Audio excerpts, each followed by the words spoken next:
Hi అండి, అందరు ఎలా ఉన్నారు? నేను మామిడికాయ పులిహోర చేస్తున్నానండి. అన్నంలో కొంచెం పసుపు వేసి అయితే ఉడకపెట్టేసానండి, అన్నం వండేసాను. తర్వాత వేడివేడి అన్నంలో క్యారెట్ కొంచెం ఉప్పు వేసి కలిపానండి. మామిడికాయ తురుము పులిహోర అండి. నేను వీడియో తీసాను కానీ చెప్పలేదండి, ఇప్పుడు చెప్తున్నాను. ముందుగా ఈ ఛానల్ చూసే లైక్ సబ్స్క్రైబ్ చేసుకోండి కంపల్సరీగా. ఇదిగోండి మామిడికాయ తురుము పులిహోర అయితే చాలా టేస్టీగా ఉంటుంది. నేను తాలింపు కూడా రెడీగా పెట్టుకున్నాను. తాలింపులు అయితే పసుపు వేయలేదు. ఇదిగోండి మామిడికాయ తురిమేసి ఇలా పెట్టుకున్నానండి. మార్నింగ్ పిల్లలకి లంచ్ బాక్స్ పెడదామని. మనకి ఎంత సరిపోద్దో ఏంటో చూసి అంతే తురుము కలుపుకోవాలండి. ఇదిగోండి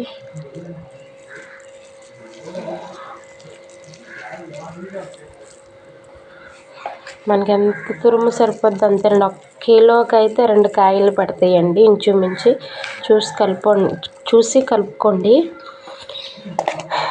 వీడియో లైక్ చేయండి, సబ్స్క్రైబ్ చేయండి.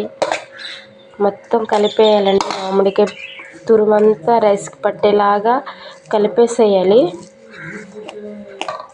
చూస్తున్నారు కదా, ఈ విధంగా అయితే చేత్తోనే కలుపుకోండి. గట్టితో కలుపుతుంటే కలవట్లేదు.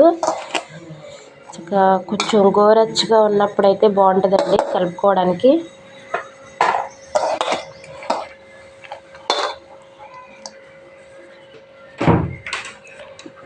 ఎందుకంటే ఉప్పు పులుపు అన్నీ చూసుకున్నామండి. సరిపోయింది. పిల్లలతో చూపించాను. తాలింపు వేసేసుకున్నాం. ఈ తాలింపు కూడా రైస్ అంతటి కలిపేలాగా పట్టిద్దామండి. నేను తాలింపులో తెలుసుకండి మీకు, తాలింపు దినుసులు తెలుసుగా, పచ్చెనగపప్పు, ఆవాలు, అలాగే కొంచెం మెంతులు వేసానండి, జీలకర్ర వేసాను, పల్లీలు వేసాను, కరివేపాకు, పచ్చిమిరకాయలు వేసాను, ఎండుమిరపకాయలు వేసానండి. ఎండుమిరపకాయలు పక్కన పెట్టుకోండి, అన్నంలో తినడానికి బాగుంటాయి. కొంచెం ఇంగువ కూడా వేసానండి. తాలింపు వేయడం ఎవరికి రాదు, చూపించవసరం లేదని చూపించలేదు. ఇది మొత్తం కలపాలండి.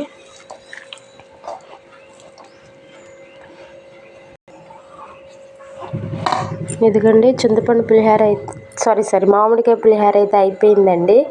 చూసారు కదండి పులిహోర ఎలా ఉందో. ఇదిగోండి లంచ్కి అండి, మా పిల్లలకి లంచ్కి అయితే చేశానండి. చాలా టేస్టీగా ఉంటుందండి. ముందుగా చూసిన వాళ్ళు లైక్ చేయండి, సబ్స్క్రైబ్ చేయండి. కంపల్సరీ ఒకసారి పులిహోరని అయితే ట్రై చేసి చూడండి.